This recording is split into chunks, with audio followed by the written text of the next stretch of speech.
LPG ಗ್ಯಾಸ್ಗಾಗಿ auto ಚಾಲಕರು ನಿತ್ಯ ಗೋಳಾಡ್ತಾ ಇದ್ದಾರೆ. ಊಟ ತಿಂಡಿ ಬಿಟ್ಟು ಬಂಕ್ಗಳ ಮುಂದೆ ಪರದಾಡ್ತಾ ಇದ್ದಾರೆ. ಪ್ರತಿನಿತ್ಯದ ಸಮಸ್ಯೆ ಆಗಿದೆ ಇದು. ಜನಪ್ರತಿನಿಧಿಗಳು ಅವರ ಆಪ್ತ ಸಹಾಯಕರಿಗೆ ಮಾತ್ರ IPLನ ಚಿಂತೆ ಆಗಿದೆ. IPLನ ಮ್ಯಾಚ್ಗಳ ಟಿಕೆಟ್ನ ಚಿಂತೆ ಆಗಿದೆ. ಒಂದು ಕಡೆ ಊಟ ತಿಂಡಿ ಬಿಟ್ಟು ಮನೆ ಮಠ ಬಿಟ್ಟು ಆಟೋ ಚಾಲಕರು ಬಂಕ್ಗಳ ಮುಂದೆ ಕಾದು ಕುಳಿತಿದ್ರೆ, ಮತ್ತೊಂದು ಕಡೆ ಜನಪ್ರತಿನಿಧಿಗಳು ಆಪ್ತ ಸಹಾಯಕರು IPL ಟಿಕೆಟ್ಗಾಗಿ ಹೋರಾಡ್ತಾ ಇದ್ದಾರೆ. ನಾಳಿನ RCB ಮ್ಯಾಚ್ಗೆ ಟಿಕೆಟ್ಗಾಗಿ ವಿಧಾನಸೌಧದಲ್ಲಿ ಕ್ಯೂ ನಿಂತ್ಕೊಂಡಿದ್ದಾರೆ. ಸ್ಪೀಕರ್ ಕೊಠಡಿ ಬಳಿ ಶಾಸಕರ ಆಪ್ತ ಸಹಾಯಕರು ಸಾಲುಗಟ್ಟಿ ನಿಂತ್ಕೊಂಡಿದ್ದಾರೆ. ಕಾರಣ, ಫ್ರೀ ಟಿಕೆಟ್ಗಾಗಿ ಒಬ್ಬೊಬ್ಬರಿಗೆ ಮೂರು ಟಿಕೆಟ್ಗಳನ್ನು ಕೊಡಲಾಗ್ತಾ ಇದೆ ಫ್ರೀಯಾಗಿ. ನಾಳೆ ನಡೆಯುವ RCB ಮ್ಯಾಚ್ಗಾಗಿ ವಿಧಾನಸೌಧದಲ್ಲಿ ಶಾಸಕರ PAಗಳು ಅವರ ಆಪ್ತ ಸಹಾಯಕರು ಸಾಲುಗಟ್ಟಿ ನಿಂತಹ ದೃಶ್ಯಗಳನ್ನು ನೋಡ್ತಾ ಇದ್ದೀವಿ. ಇದು ಸ್ಪೀಕರ್ ಕಚೇರಿಯ ಹೊರಭಾಗದಲ್ಲಿ ಟಿಕೆಟ್ಗಳನ್ನು ಪಡೆದುಕೊಳ್ಳಲು ಅವರವರ PAಗಳು ಕ್ಯೂ ನಿಂತ್ಕೊಂಡಿರುವಂತಹ ದೃಶ್ಯಗಳಿದು. ಒಬ್ಬ ಜನಪ್ರತಿನಿಧಿಗೆ ಅಂದರೆ ಒಬ್ಬ ರಾಜಕಾರಣಿಗೆ 3 ಟಿಕೆಟ್ಗಳನ್ನು ಫ್ರೀಯಾಗಿ ಕೊಡಲಾಗ್ತಾ ಇದೆ. ಸ್ಪೀಕರ್ ಆಫೀಸ್ನಲ್ಲಿ ಟಿಕೆಟ್ ಹಂಚಿಕೆ ಮಾಡಲಾಗ್ತಾ ಇದೆ.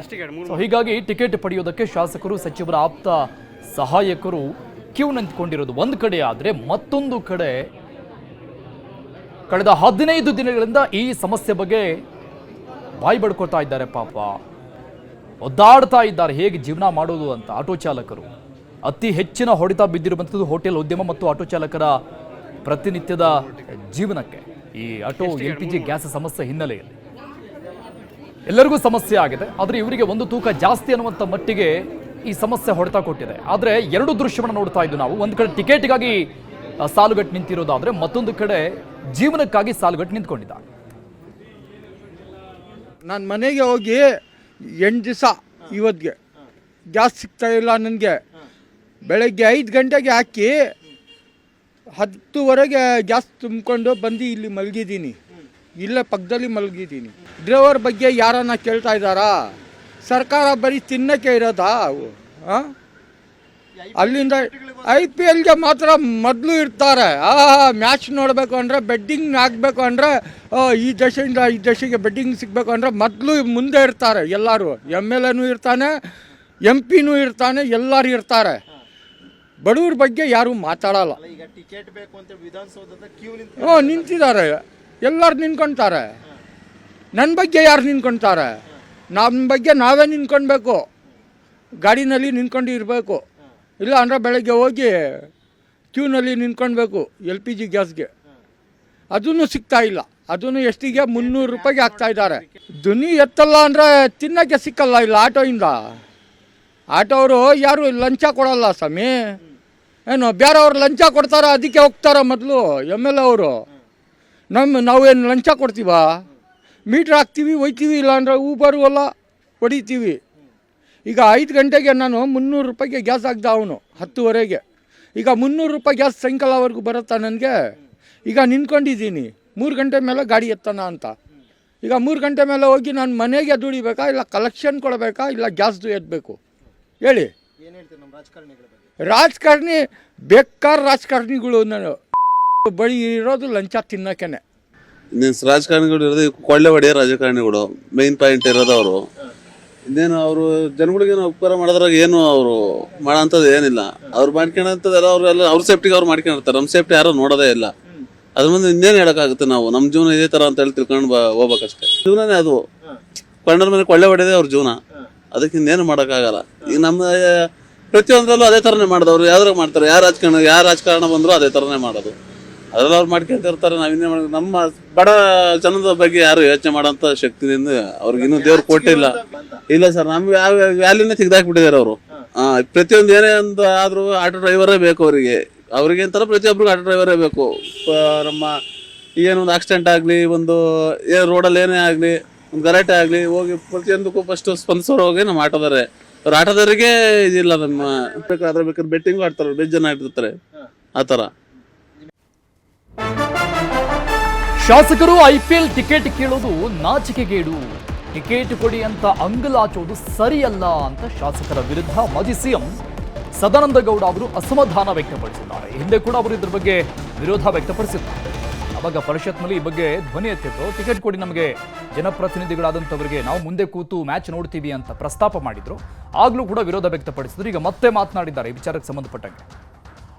ಕ್ರಿಕೆಟ್ನ ಬಗ್ಗೆ, IPLನ ಬಗ್ಗೆ ಅಥವಾ ಬೇರೆ ಯಾವುದರ ಬಗ್ಗೆ ಯಾವಾಗ ಚರ್ಚೆ ಆಗಬೇಕು ಅಂತ ಹೇಳಿ, ಹಲವು ಜನ ಬಲಿಯಾದ್ರಲ್ಲ, ಹಲವು ಜನರಿಗೆ ಗಾಯಗಳಾಯ್ತಲ್ಲ, ಅದರ ಬಗ್ಗೆ ಒಂದು ಡಿಟೇಲ್ಡ್ ಚರ್ಚೆಗಳನ್ನು ಮಾಡಿದರೆ ಅದೊಂದು ಗೌರವ.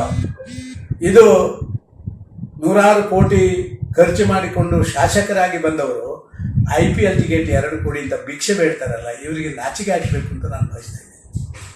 ಇದು ಯಾವುದೇ ಜನಪ್ರತಿನಿಧಿ ಮಾಡಬಾರದು.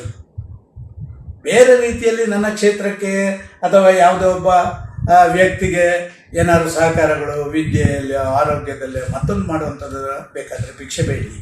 ಆದರೆ IPL ಟಿಕೆಟ್ ಕೊಡಿಂದ ಭಿಕ್ಷೆ ಬೇಡುವಂಥ ದಯನೀಯ ಪರಿಸ್ಥಿತಿಗೆ ಯಾವುದೇ ಶಾಸಕ ಬರಬಾರದು. ಈ ಆಟೋ ಚಾಲಕರ ಸಮಸ್ಯೆಯನ್ನ ಕೇಂದ್ರ ಪರಿಹರಿಸಬೇಕು, ಕೇಂದ್ರ ಸರ್ಕಾರ ನೋಡ್ಕೊಳ್ಬೇಕು, ಕೂಡಲೇ ಕೇಂದ್ರ ಈ ಕಡೆ ಗಮನ ಹರಿಸಬೇಕು. ನಮ್ಮ ಕೈಲಿ ಏನೂ ಇಲ್ಲ, ಎಲ್ಲವೂ ಕೇಂದ್ರ ಸರ್ಕಾರದ್ದು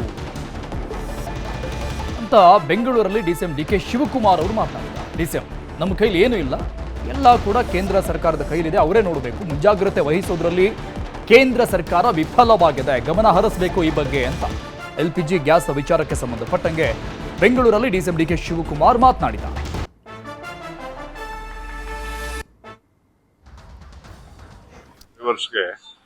ಎಲ್ಲ ಟ್ರಾನ್ಸ್ಪೋರ್ಟೇಷನ್ ತೊಂದರೆ ಆಗ್ತಾ ಇದೆ. ಆಟೋಗೆ, ಹೋಟ್ಲ್ಗೆ ಇದಿಲ್ಲದೆ ಹೋದ್ರು ಚಿಂತೆ ಇಲ್ಲ. ಮನೆಗಳಿಗೆ ಬೇಕಾದ್ರೆ ಸ್ಟವ್ ಮಾಡ್ಕೊಳ್ತಾರೆ. ಸ್ಟವ್ ಅಂದ್ರೆ ಹೀಟ್ರು, ಬೇರೆವೆಲ್ಲ ಹೊರಗಡೆ ಹೋಗಿ ಮಾಡ್ತಾರಲ್ಲ, ಪಾಪ ಅವ್ರಿಗೆಲ್ಲ ಬಹಳ ತೊಂದರೆ ಆಗ್ತಾ ಇದೆ. ಕೂಡಲೇ ಅದ್ರ ಬಗ್ಗೆ ಕೇಂದ್ರ ಸರ್ಕಾರ ಗಮನ ಹರಿಸಬೇಕು. ಆಟೋ ಚಾಲಕರು ರಾಜ್ಯ ಸರ್ಕಾರಕ್ಕೆ ಮನವಿ ಮಾಡ್ತಾ ಇದ್ದಾರೆ. ಇಲ್ಲ, ನಾವು ಅದ್ರ ಬಗ್ಗೆ ಅದಕ್ಕೆ ನಮ್ ಕೈಲಿಲ್ಲ, ಅದೇ ಕೇಂದ್ರ ಸರ್ಕಾರ ಕೊಡುವಂಥದ್ದು.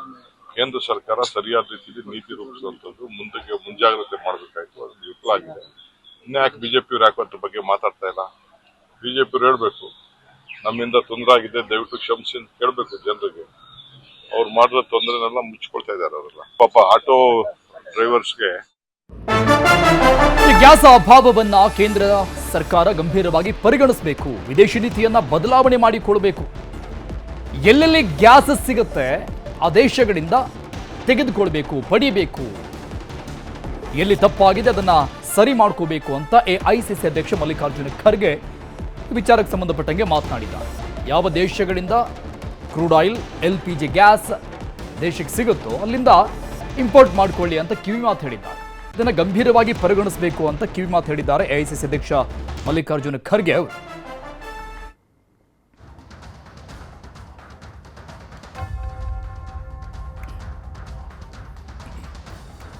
ಈ ಬಗ್ಗೆ ಡೀಟೇಲ್ಸ್ ಕೊಡ್ತಾರೆ ನಮ್ಮ ಪ್ರತಿನಿಧಿ ಕಾರ್ತಿಕ್, ಲೈವ್ನಲ್ಲಿ ಜಾಯ್ನ್ ಆಗ್ತಾ ಇದ್ದಾರೆ. ಕಾರ್ತಿಕ್, ಇದು ರಾಜ್ಯ ಸರ್ಕಾರದ ವಿಚಾರಕ್ಕೆ ಅಂದರೆ IPL ಟಿಕೆಟು, ಮತ್ತೊಂದು ಕಡೆ ಆಟೋಗಳು ಸಾಲ್ಗಟ್ಟು ನಿಂತ್ಕೊಂಡಿರುವಂಥ 2 ದೃಶ್ಯಗಳನ್ನು ಅಟ್ ಎ ಟೈಮ್ ನಾವು ತೋರಿಸ್ತಾ ಇದ್ವಿ.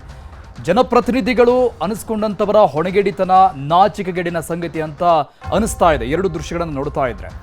ಯಾವೊಬ್ಬ ನಾಯಕರು ಕೂಡ ಕಳೆದ 10-15 ದಿನಗಳಿಂದ ಈ ಸಮಸ್ಯೆ ಬಗ್ಗೆ ನಾವು ಬಾಯಿ ಬಡ್ಕೊಳ್ತಾ ಇದ್ರೂ ಕೂಡ ಒಬ್ಬ ಜನಪ್ರತಿನಿಧಿ ಅನಿಸ್ಕೊಂಡಂಥವರು ಒಬ್ಬ ಆಟೋ ಚಾಲಕನ ಬಳಿ ಹೋಗಿ, ಒಂದು ಬಂಕ್ ಬಳಿ ಹೋಗಿ ಯಾರದ್ದೂ ಸಮಸ್ಯೆನ ಅಹವಾಲನ್ನ ಕೇಳಿಲ್ಲ. ಆದರೆ IPL ಟಿಕೆಟ್ಗಾಗಿ ಮಾತ್ರ ಇವರು ಹೋರಾಟ ಮಾಡ್ತಾ ಇದ್ದಾರೆ.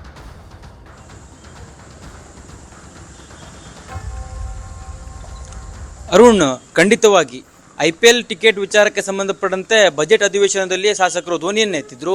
ಇವತ್ತು ಶಾಸಕರ ಬದಲಾಗಿ PAಗಳು ವಿಧಾನಸೌಧದಲ್ಲಿ ಕ್ಯೂ ಅನ್ನು ನಿಂತಿದ್ದಾರೆ ಟಿಕೆಟ್ ಅನ್ನು ಪಡೆಯೋದಕ್ಕೋಸ್ಕರ. ಇದು ಎಲ್ಲೋ ಒಂದು ಕಡೆ ನಾಚಿಕೆಗೇಡಿನ ಒಂದು ಸಂಗತಿ ಅಂತ ಅನ್ಸುತ್ತೆ. ಯಾವ ಕಾರಣಕ್ಕಾಗಿ ಅಂತಂದ್ರೆ, ಇದೇ ಒಂದು ಸಂದರ್ಭದಲ್ಲಿ ಆಟೋ ಚಾಲಕರು LPG ಸಿಗ್ತಿಲ್ಲ ಅನ್ನುವಂಥ ಕಾರಣಕ್ಕಾಗಿ ಪರಿತಪಿಸ್ತಾ ಇದ್ದಾರೆ.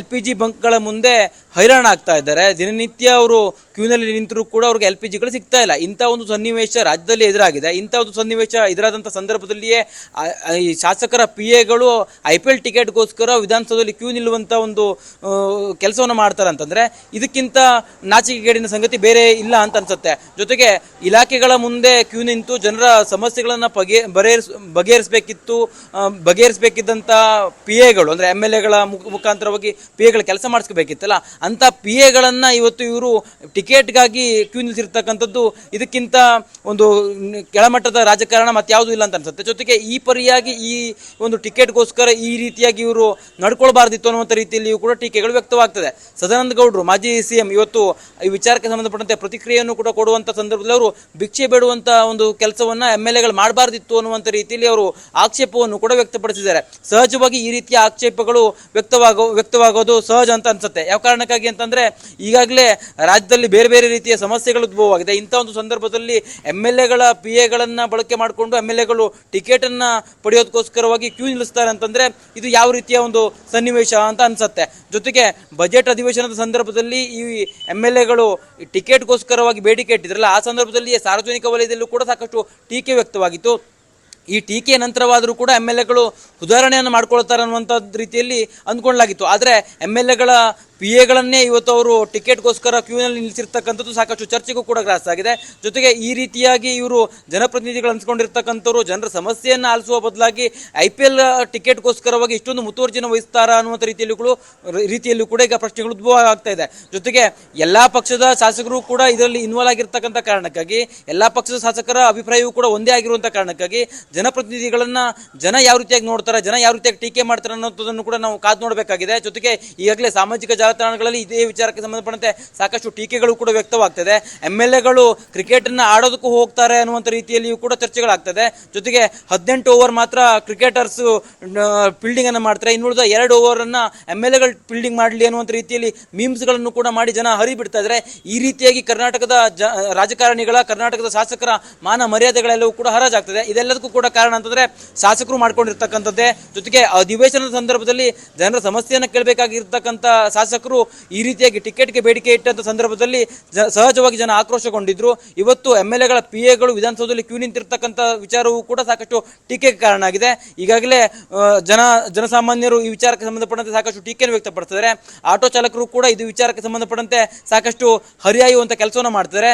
ನಾವು LPGಗೋಸ್ಕರವಾಗಿ ಕ್ಯೂನಲ್ಲಿ ನಿಲ್ತಾ ಇದ್ದೇವೆ, ನಮ್ಮ ಪರಿಸ್ಥಿತಿಯನ್ನು ಕೇಳೋದಕ್ಕೆ ಇವ್ರು ಯಾರು ಕೂಡ ಬಂದಿಲ್ಲ, ಅದರ ಬದಲಾಗಿ ಇವರು ಅವರ PAಗಳನ್ನ IPL ಟಿಕೆಟ್ಗೋಸ್ಕರ ಇವರು ಕ್ಯೂ ನಿಲ್ಲಿಸಿದ್ದಾರೆ ಅನ್ನುವಂಥ ರೀತಿಯಲ್ಲಿ ಆಕ್ಷೇಪಗಳನ್ನ ವ್ಯಕ್ತಪಡಿಸ್ತಾರೆ. ಜೊತೆಗೆ ಆಗ್ರಹಗಳನ್ನು ಕೂಡ ಮಾಡ್ತಾರೆ. ಈ ರೀತಿಯ ನಾಚಿಕೆಗೇಡಿನ ಸಂಗತಿಗಳನ್ನ ಇವರು ಮಾಡಬಾರ್ದು ಅನ್ನುವಂಥ ರೀತಿಯಲ್ಲಿ ಕೂಡ ಸಾರ್ವಜನಿಕ ವಲಯದಲ್ಲಿ ಟೀಕೆಗಳು ವ್ಯಕ್ತವಾಗ್ತದೆ. Arun, thank you Karthik ಡೀಟೇಲ್ಸ್ಗೆ.